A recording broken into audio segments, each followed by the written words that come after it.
السلام علیکم ورحمۃ اللہ وبرکاتہ۔ سبق نمبر 6، ویڈیو نمبر 15۔ تو آج کا نیا سبق ہے، یعنی اس سے پہلے ہم نے دو طرح کے نشانات پڑھے تھے، ایک سنگل سائن اور دوسرے ڈبل سائن، ٹھیک ہے، زبر زیر پیش اور دو زبر دو زیر دو پیش، حرکات اور تنوین۔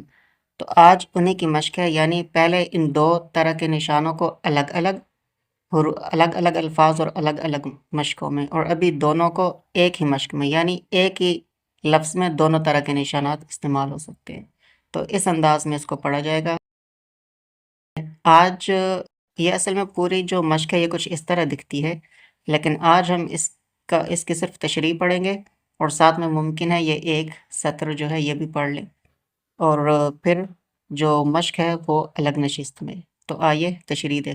Lesson number 6، read this lesson both ways، روان and ہجا۔ روان ہجے یعنی without spellings as well as with spelling. Take special care in correctly pronouncing harakat, tanween and all the letters, especially the huruf of mustali. Do hije in this way: malikun mim fatha ma لام کسرہ لی کاف ضمہ کو مالکو شکاف دو ضمہ دو کاف ضمتین یہ to پیش گئی، ٹھیک ہے۔ تو یہ صرف اس کی ہم نے اس کی ریڈنگ کی ہے، اس کو پڑھا تشریح کر دیتا ہوں، چلیں تشریح دیکھتے ہیں۔ اچھا، یہ جب ملائیں گے تو مالکوں اس طرح ہو جائے گا۔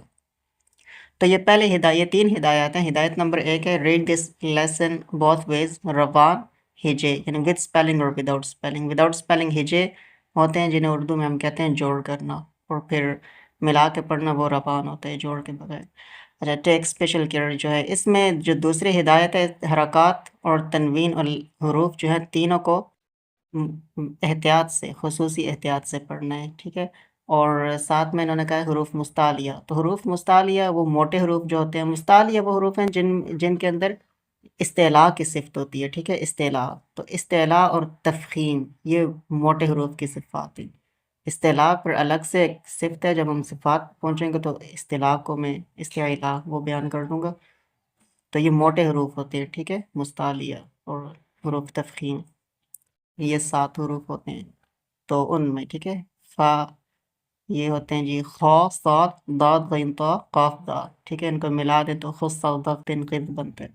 صحیح ہو گیا۔ تو یہ حروف جو ہے ان کو آپ نے موٹا ہی ادا کرنا ہے، یہ اس ہدایت میں بتائے گئے۔ باقی جو ہدایت نمبر 3 ہے، یہاں یہ بتایا کہ ایک جو لفظ ہے اس کے ہجے کیسے کریں گے، ٹھیک ہے، ہجے کا طریقہ، ٹھیک ہے۔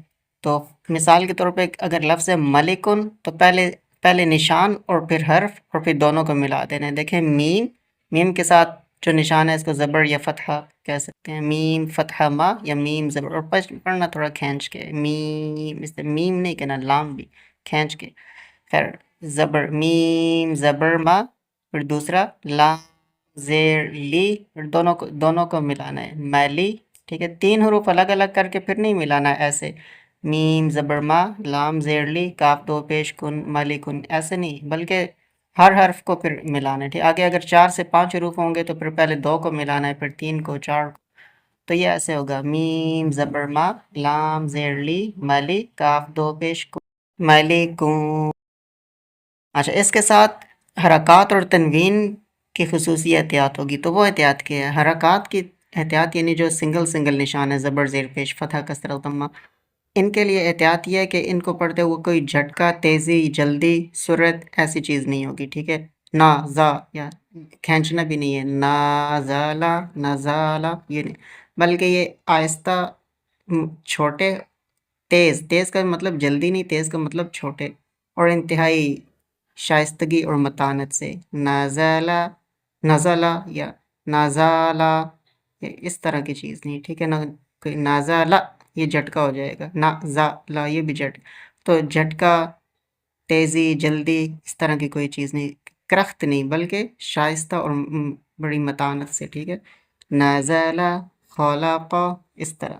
چلیں، اور تنوین کی احتیاط کیا ہے؟ تنوین جو یہاں پہ ادا ہوگی، اس سطر میں تو تنوین نہیں ہے، آگے جو سطور ہیں، لائنز ہیں، ان میں تنوین آ رہی ہے، تو تنوین پہ ناک سے آواز آئے گی، ٹھیک ہے، کلیئر آواز، صاف آواز نون کی نہیں ہوگی، اس طرح ناک سے آواز آئے گی۔